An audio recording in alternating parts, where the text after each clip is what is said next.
Hey, before we dive in, I need you guys to answer a question for me. And there's a lot of opinions on this question, but go ahead and discuss this with the people next to you. And that question is this: what is the best team that has ever been put together? What is the best team that has ever been? Discuss that, and I'll bring it back up in a couple of minutes.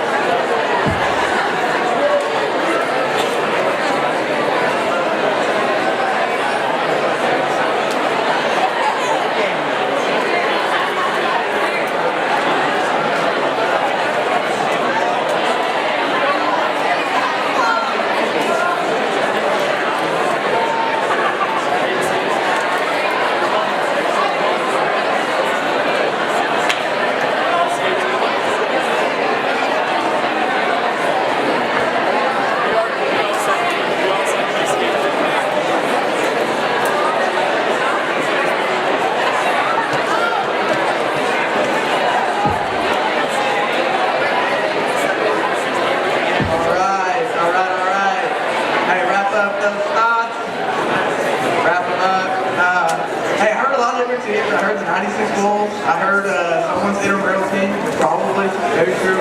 Hey, regardless of what I need y'all's help. I was trying to figure out, man, best teams ever. I don't know, let's think through some. And so what I'm going to do is I'm going to put two teams up on the screen. I need you guys to tell me which team is better. Is that good? You can just yell at me. First one's this, right here.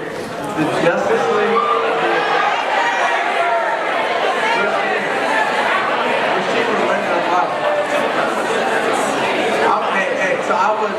Actually doing some reading on this. There's some incredible articles written online, you wouldn't believe. And a lot of smart people that are writing these really good articles would say Justice League would win in a fight. But I'm like, no way, Avengers all the way.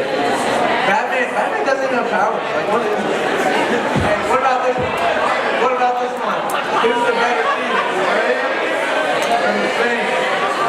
Hey, you see the play up there? I don't know. We'll see it. The Saints, probably. We'll see. Now, what about this one? The Warriors in the prime or the 96 Bulls? Which one? Which one better? Personally, I think the 96 Bulls were unbelievable. I don't know if we'll see a team as good as that. What about this next one? The Office.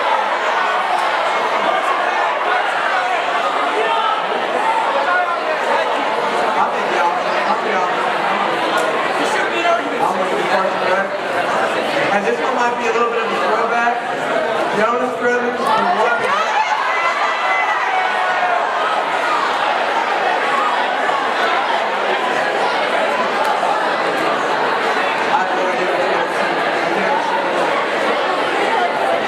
Hey, I'm a Joe Buck fan to the core. We got Year 3000, SOS. We look in the eyes. Those are hits. Those are hits. Hey, this one definitely is a throwback, but I think it's still very relevant, and people still have some strong opinions on this. Team Edward or Team Big?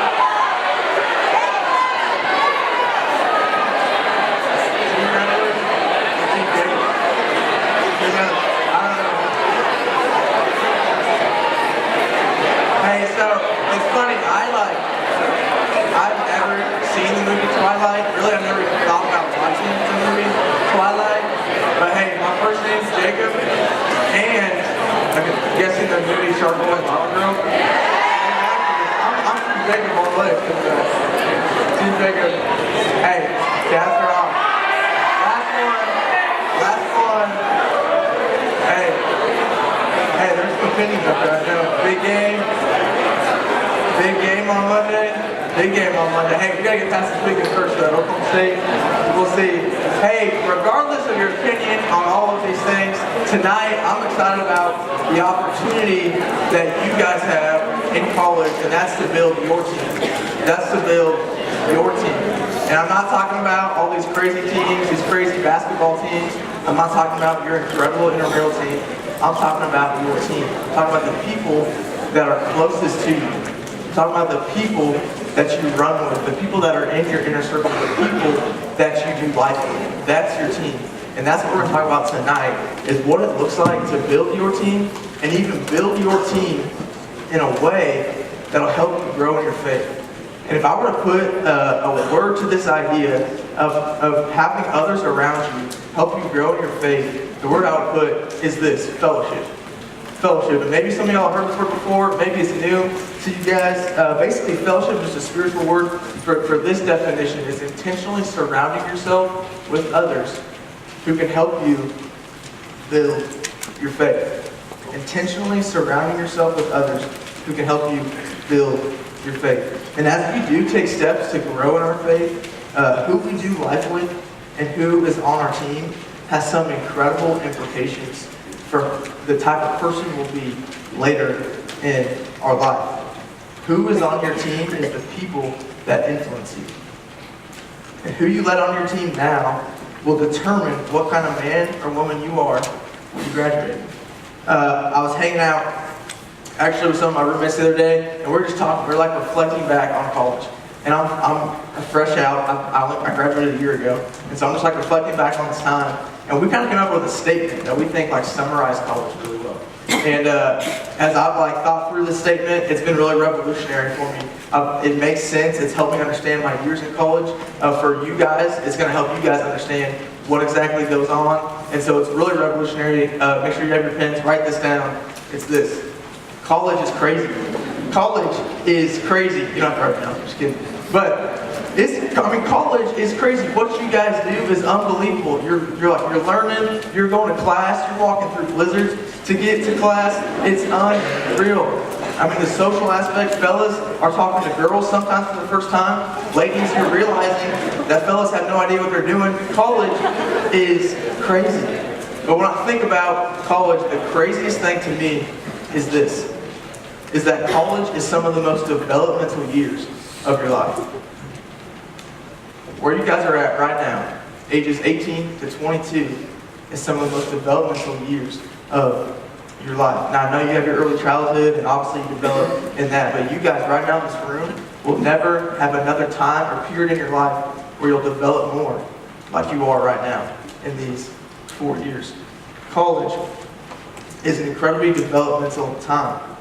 And so it's safe to say that the person you are when you walk across that stage as a senior in Bramlage is going to be the same person you are when you're about 35 with a family. I'm not saying you can't change, but the direction you're heading when you graduate is most likely going to be the direction you head when you're 40, 50 years old. And I think about that, like, what direction do I want to be heading when I graduate? I think about what influences that direction. I think about the people you put around yourself in college. The team, the people that are around you right now has some incredible implications for the type of person you are when you're 60 years old. That's the significance of your team. It is unbelievable how significant and how much of a big deal who you let influence you in college is. And tonight, you guys, even in college, you guys have an opportunity to build an awesome team. To build a team that'll push you in your faith. To build a team that'll push you towards God. And you guys have control over that. That's in your hands. But there are some truths that come along with this. As you build your team, know that your team will build you. That's your first point. Your team will build you. Proverbs 13:20 says this: he who walks with the wise grows wise, but a companion of fools suffers harm. If your team or your inner circle is a wise group of people, you will become wise. However, if your team isn't wise, maybe they're headed in a different direction than you, maybe they have different goals, maybe they're not prioritizing their faith, and that will lead you to suffering harm. That's the promise here in this proverb. When I got to K-State, it was funny. I was a 5'4" Johnson County kid moving onto a dorm floor. I listened to rap music and I tried to wear frat clothes. That was me. But I lived in the dorm, so I was like, what am I doing? But as I got and met some people on my floors, I began to build my team my freshman year. I actually met a guy from Roseville, Kansas. And then I continued to build my team some more. And I met 2 guys from Minneapolis, Kansas. And those 2 guys from Minneapolis, Kansas had a pig farm. They hung out with pigs all day. And then I met another guy from Ellenwood, Kansas. And he had a farm, and that's all he did, was farm. So as I hung out with these people, I slowly stopped listening to some rap music, and country started sounding really good in my ears. I was like, man, this is nice. Give me some chicken fries or something, you know? It's real nice. And then I did what I told myself I would never, ever do. I bought a pair of Cowboys. I'm a Johnson County kid. So people hate on me. Am I a poser? Yeah, I'm not like a true farm boy. But man, that's what my team did, so I was all about it. I got cowboy boots on. It was incredible. Hey, plus it's like 2 extra inches, man. I need that. 5'6". We need that. We need that. It's crazy. It's just human nature that who you're around is going to influence you. And this is actually something that's yes, it's a biblical point, but it's also like getting really, really popular in today's culture, even in leadership culture. John Maxwell, who's one of the greatest writers in really business culture today on leadership, actually has a book out right now called The 21 Irrefutable Laws of Leadership. And in this book, he's got a chapter called the Law of the Inner Circle. The Law of the Inner Circle. And basically what he says, how he summarizes up this law is this: your success is determined by those closest to you. Your success is determined by those closest to you. And maybe you've even heard this next line before, but I think it sums up the principle so well. And it's this: show me your friends, and I'll show you your future. Show me your team, and I'll show you your future. I like to think of the law of the inner circle like this. And so you've got yourself in the middle, and then your team is those that are closest to you, those that you roll with, those that you do life with. And the law of the inner circle says that anybody in that circle will influence you, no matter what. That anybody in that circle will influence you. And then everybody outside of that, maybe it's some friends you're not that close to. Maybe it's some old friends that you haven't seen in a while. Maybe it's acquaintances, you know, people that you know of that you've like never talked to before. This is what the law of the inner circle is.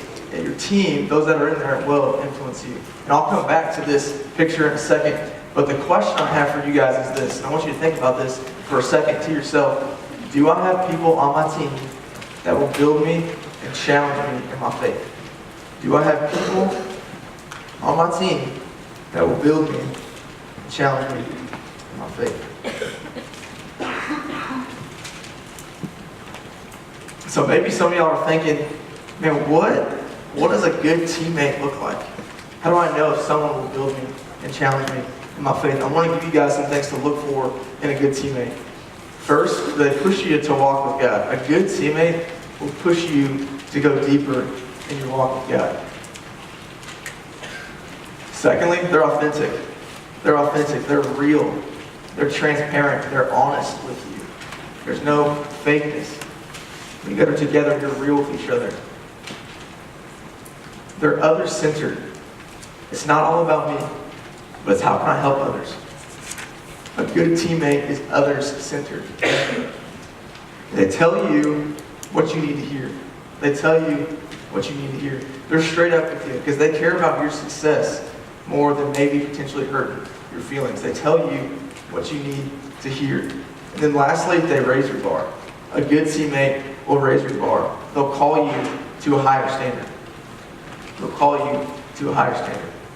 Some of y'all here may be studying the book of 1 Peter right now, as we're doing that with our Bible studies. 1 Peter is an incredible book, and I actually want to throw a verse up here that's a really cool command that Peter actually gives in chapter 3. And so this command is this: it's love as brothers. Peter says this: love as brothers. And what's really interesting, if you study this word, if you look at this word or this phrase in the original Greek, in the original language, that word is actually Philadelphia. Philadelphia. It's where Philadelphia, the city, gets their name. The city of brotherly love. And that's exactly what it means. It's a brotherly love. It's a, I care about you so much, and I'm willing to do anything to see you grow. I'm willing to see you succeed and grow in your walk with God more than anything. Do you have people on your team like that? Maybe you're thinking to yourself right now, hey, man, maybe there's some people on your team, man, that might not or shouldn't be there. And maybe you're thinking, man, what would it even look like, man, to kind of get them out of my team, man, to eliminate their influence in my life. And that's an incredible, man, thing to think through and think about. I like to think of it as a volume switch. I like to think of it as a volume switch. And so basically what I mean by this is, man, to the people who I know are going to push me in my walk with God, to the people who I know are going to challenge me in my faith, man, I want to listen well to those people. I want to turn my volume up to those people because we're going after the same thing. I want to turn my volume up. But to those who maybe have a different direction, maybe are going a different path, maybe they're wishy-washy in their faith, they got one foot in and one foot out, or they're completely out of the picture, man, I kind of want to turn my volume down. Why would I want to let that person, when we have two completely different goals for our life, influence me? I kind of want to take my volume and turn it down. And so basically what it looks like as it plays out is this.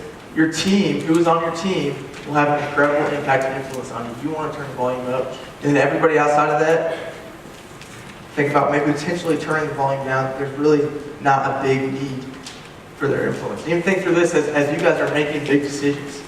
Maybe it's what you're going to major in college. Maybe it's if you're going to enter into that dating relationship or not. Maybe it's what am I going to do with my summer? And you're trying to seek advice. You're trying to ask people around you, hey, your volume should be turned up to those around you, to your team, to those that are pushing you in your faith. But man, the people beyond that, now I'm kind of turning my volume down. They don't have the same goal as me. And that's why it is so important to have people who are challenging in your faith and want to build in your faith in your team. Because the law of the inner circle states that whoever is on your team, whoever is in that circle, will influence you. It will influence you no matter what. What your team will build, it just depends. Your team will build, it just depends as to who you are or who is in your team, as to what is being built, as to what is actually being built. Hey, not only will your team build you, but also your team will direct you. Your team will direct you. Every team has a coach. I think about the Warriors that were put up there. Coach Kerr, Steve Kerr.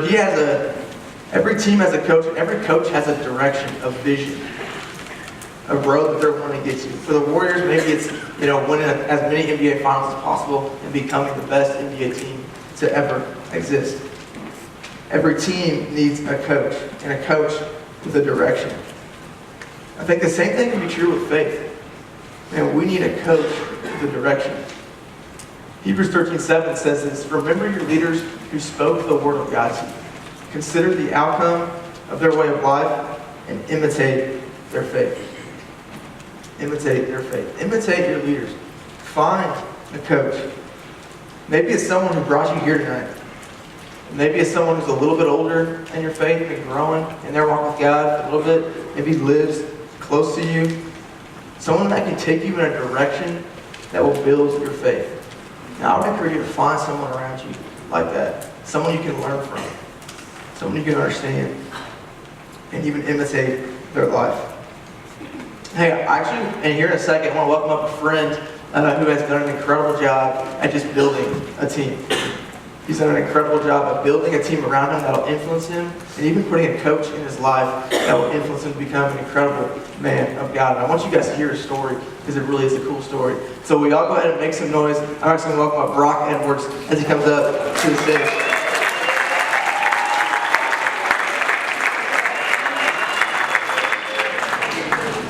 Hey, what's up guys? So I'm a sophomore here at K-State.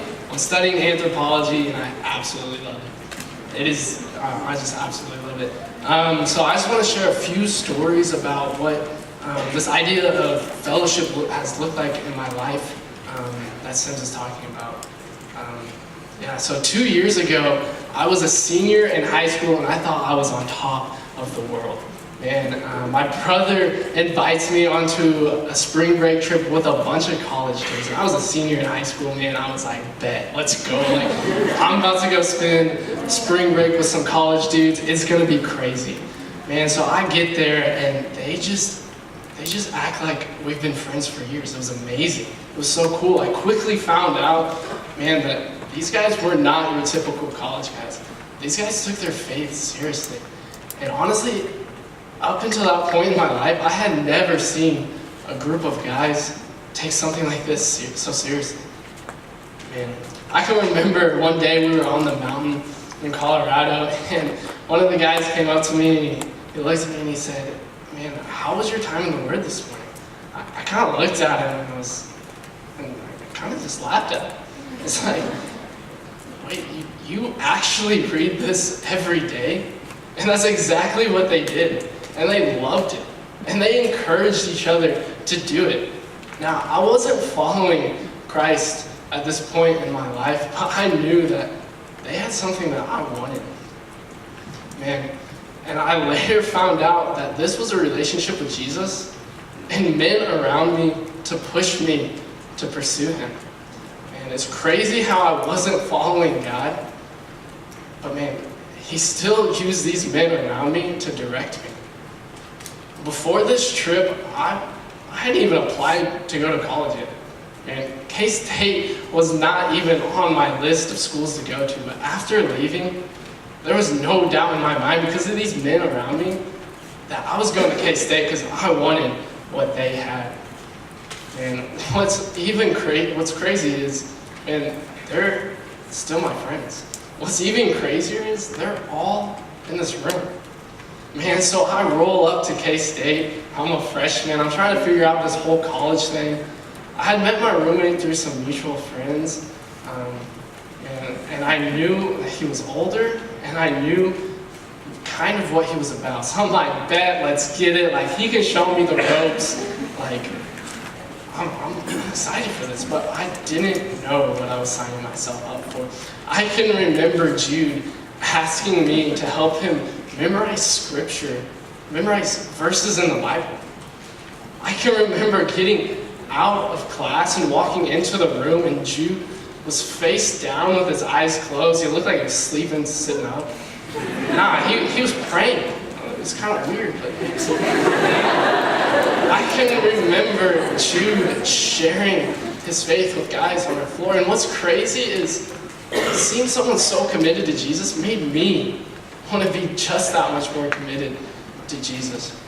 But man, the thing that I might remember the most is how committed Jude was to me as a friend. But more importantly, how committed Jude was to me, how committed Jude was to helping me, to helping me live for what matters. And honestly, I'm gonna be real, like, my freshman year, I was all over the place. Man, but Jude stuck with me. Man, I gave him time after time. I gave him reason after reason not to, but man, it didn't matter. Man, Jude never gave up on me. I knew that Jude was further along in his faith than I was, and that he was someone that I was going to keep in my life because I wanted to listen to him. I wanted to learn from him. And like Sim said, I wanted to turn the volume up on him because he had been here. He had done that. And I could tell by the way that he lived his life that, man, like, this was a priority for him. And now that I've kind of done this for a little bit, I can say that, man, I do not do this perfectly. And honestly, like, if I'm being real on this, I like to do things on my own. I like to do it my own way. But Hebrews 10:24 actually says the complete opposite of that. It says to not give up time with these guys, to not give up this time, to be committed to one another. And that's why I have guys like Jude in my life. That's why I meet up with a group of bros every week who are fixated on this same idea. We're gonna push each other. We push each other to grow deeper with God, not only as a group, but to grow closer individually. And these are guys that I don't give up. And God never designed us to do this on our own. And he gave us these people, and this idea of fellowship that Sims is talking about is powerful. In my experience, it has allowed me to go so much deeper in my relationships, and even more important is these friendships that ultimately God used to bring me, to lead me to Him. And to let me know what to do once I had a relationship with Him. And these are just a few stories that I had, and I'm so thankful for them. I just appreciate you guys letting me share. Welcome things back up.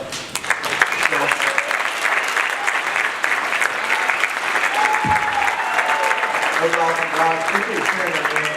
I love that, dude. Even just listening, man, to you talk, bro. Even just the relationship you have with you is incredible. It's really cool, bro. And even love that you talk about, man, just turning the volume up to Him and wanting to live a life like Jude's life. I think that's awesome. And even as we talk about it, man, to the people who were like, man, I don't know if you should be on my team, and we turn our volume down. It's not that we just completely ditch them. And we still love them, probably even more so. We still spend time with them and hang out with them. But here's the difference, it's that they don't necessarily influence us, but we try to do the influencing. Man, so I love that, Brock. I love that story. Hey, I want to introduce you guys even to some of my coaches. And these are some guys that directed me while I was in college. The guy in the middle, his name is Jared. And the guy in the black polo there, his name is Heath. And so Jared was just a guy, as I moved in to college, he lived close to me. And he was just a guy that was a couple years older. But Jared was pursuing his faith, man. He was going hard. Man, I saw that. And I was like, dude, I want to press in. I want to learn from this guy. And so Jared, man, just like Jared and Brock, I mean, we would get together almost weekly and man, just get time in the Word with each other. Man, Jared and I would go way into the night talking about faith and how we can grow spiritually. I remember sitting in his Dodge Charger outside of Moore Hall till like 3 a.m. talking about how we can grow in our faith. And I'm cherishing those memories with Jared. A coach for your team is so crucial. Someone who has direction and someone you can follow is so crucial. And here's my question for you guys is, do I have a coach that is directing me? Do I have a coach that is directing me?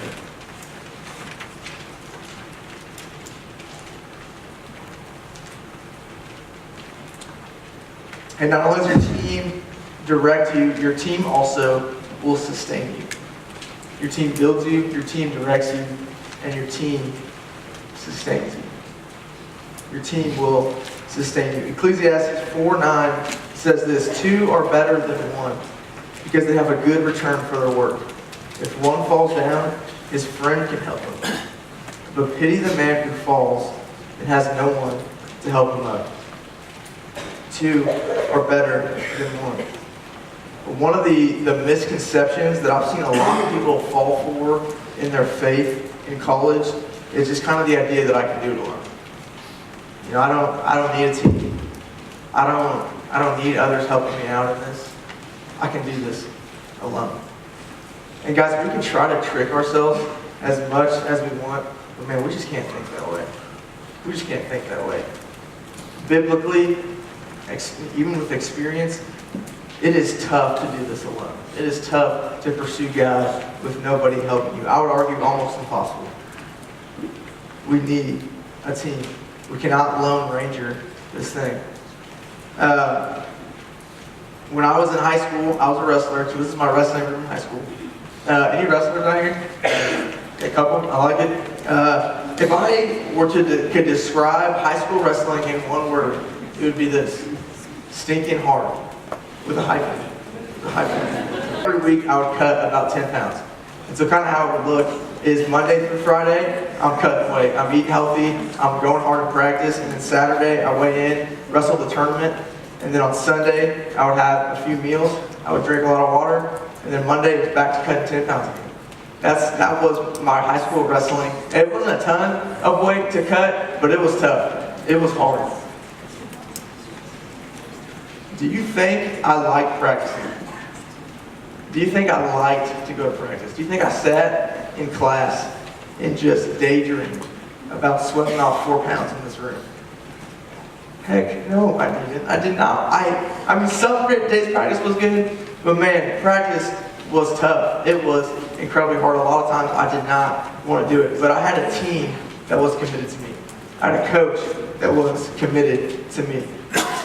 I had a coach get up with me every morning at 6 a.m. to run on the treadmill before class started. He was committed to my growth. I had a team that whenever I was being lazy and slacking off in practice, they would call me out and they would push me. And I think the same thing is true with our faith. We need people like that. We need a team to spur us on. Not every day are you going to be feeling getting up and getting some time reading your Bible and getting a quiet time in. Some days the desire will be there. Hopefully a lot of days. But it's just a reality that not every day it'll be like that. And it's on those days where we need teammates to challenge us and to ask us how our walk with God is. So you have teammates that'll pick you up when you fall. Here's my question. Will the team I have right now sustain me and set me up to walk with God for a lifetime? Will the team I have right now sustain me and set me up to walk with God for a lifetime? Hey, I want to talk about my team in college real quick. These were my dogs. These were my guys. We actually took this picture right over there in that corner, which is funny. But man, these were my guys. I love these guys a ton. Some of my deepest friendships ever are with these guys. And oftentimes we would get together, we would hang out, talk about faith, talk about how we could grow spiritually.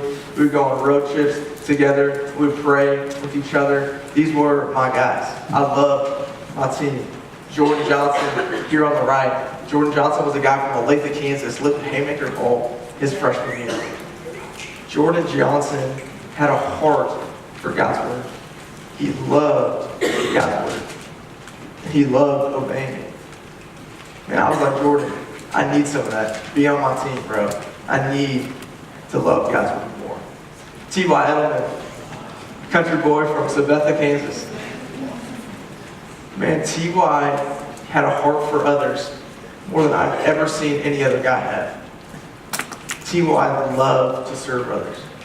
I needed that. I was like, bro, T.Y., be on my team. Andrew Powers, from my rival high school, Blue Valley West. I met him my freshman year. One of the goofiest guys that you will ever meet. But man, Andrew Powers is one of my best friends. Why? Because Andrew Powers was not afraid to challenge me. He knew. We were so close, he knew. And when I wasn't pursuing my faith as hard as I should be, he wasn't afraid to say something. Matthew Roth, another guy from Olathe, Kansas. Matthew Roth loves the Los Angeles Dodgers and Star Wars. Matthew Roth and I would not have been friends if it wasn't for us pursuing our faith. That was what we had in common. That's about it. But man, Matthew Roth loved memorizing God's word. He challenged all of us in that. He would read it, he would study it, and he would cherish it in his heart. I was like, man, I need that. I need someone to challenge me in how I'm memorizing God's word. Austin McKenna, the biggest K-State fan in the nation. Man, Austin McKenna had a heart and simply to obey God's commands. And when everybody else was doing, man, the other stuff and maybe not doing what was best or what was best to pursue God, Austin stood in the gap and Austin pursued holiness and what God would want him to pursue. Jonathan Baxter, probably the coolest guy out of all of us. Baxter I met in the dorms, and Jonathan had a heart for others. So much so that he had the biggest heart in the world just to share his faith.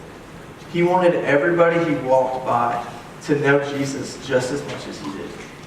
And Jonathan Baxter cared deeply about sharing his faith. I needed some of that. And every single characteristic, every single thing that these guys did to pursue their faith, man, is a part of who I am because they were on my team. These guys built me. Man, these guys build me. I cherish these friendships. Man, I cherish this team.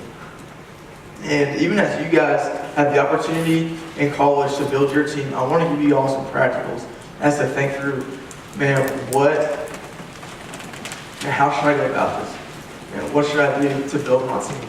And the first one is this: continue coming to stuff. Continue coming to stuff. Stumo nights, continue coming. Maybe it's getting plugged in a Bible study. Keep putting yourself in a position where you're getting around other people.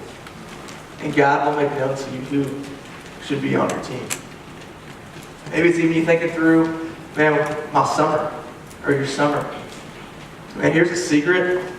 Every single guy in that picture, I became really, really close friends with at Calais. Every single one. And so maybe it's thinking, making Calais an option for your summer. Second one is be intentional. Be intentional. Be intentional with choosing your team. Maybe it's a sorority sister who you don't know incredibly well, but you can tell, hey, she's pursuing her faith. She's prioritizing her faith. Maybe it's just becoming closer friends and running together. Two are better than one. Be intentional. Also, be intentional when you're with your team. Be intentional when you're with your team. One of the biggest misconceptions about fellowship is that it's just Christians hanging out with other Christians. It's way more than that. It's Christians getting together, ultimately for the purpose of knowing Jesus. Be intentional when you're with your team. And lastly, be the person someone else would want on their team. This is kind of a hard check.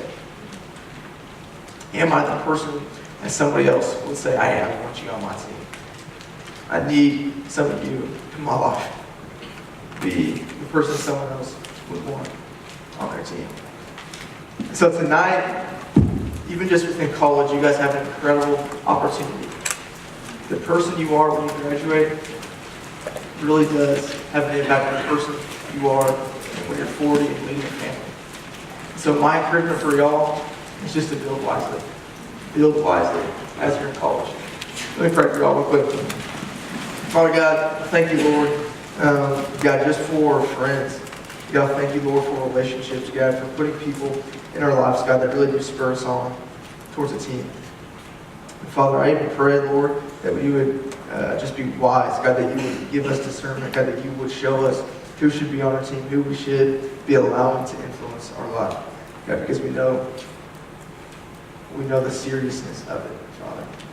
So we praise all this in your name. Amen.